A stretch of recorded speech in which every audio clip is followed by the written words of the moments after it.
Example அபினேஷா இருக்குதுன்னா ஏ ஒரு பாசிட்டிவான வேர்டை மைண்ட்ல ஐடென்டிஃபை பண்ணுங்க. when we end this class everybody will announce that positive word. ஏ அப்படின்னா அபினேஷா ஏ ஆக்ஷன் அபினேஷ்.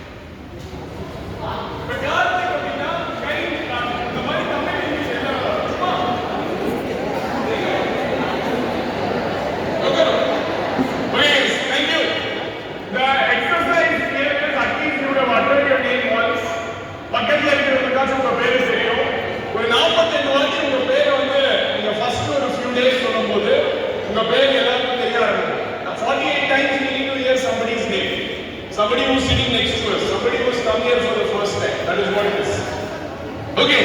இன்னைக்கு வந்து நம்ம 18 years எவ்வளவு பேர் அட்டெண்ட் பண்ணிருக்கீங்க? 11 வயசு ஆயிடுச்சு. 17 வயசு 17 வயசுல 17 வயசு ஆயிடுச்சு. 19 வயசு ஆயிடுச்சு. 17 20 இருக்கீங்களா? இருக்கீங்களா? ஓகே. இந்த 18 years வந்து பாத்தீங்கன்னா ரொம்ப முக்கியமான ஒரு வயசு. 18வது வருஷம். நம்ம பாடிக்கு நிறைய சேஞ்சஸ் வரும். கரெக்டா இல்லையா? நம்ம வந்து ஒரு சின்ன பையன்ல இருந்து ஒரு பெரிய பையனா மாறதுக்கான ஒரு ஏஜ் இது. பெண்களுக்கும் வந்து பாத்தீங்கன்னா இந்த 18 years அப்படிங்கிறது ரொம்ப முக்கியமான ஒரு இயர்ஸ்.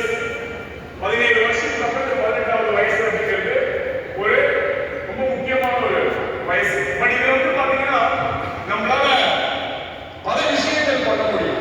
growth வந்து பாத்தீங்கன்னா 18 to 28 ஒரு மனிதனோட growth நிறைய இருக்கு. பிரெயினோட growth வந்து பாத்தீங்கன்னா when you turn 35 ஒரு பிரெயின் எப்போ முழுமை அடையுதுன்னு சொல்றாங்கன்னா 35 வயசானதா அது முழுமை அடையும் எல்லாருக்குமே. இங்கே கொண்டு கிடையாது.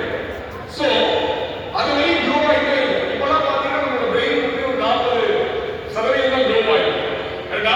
But when we reach the age 35 that is when the brain growth is complete ன்னு சொல்றாங்க. சோ எதுக்காக நான் சொல்றேன் அப்படின்னா எதா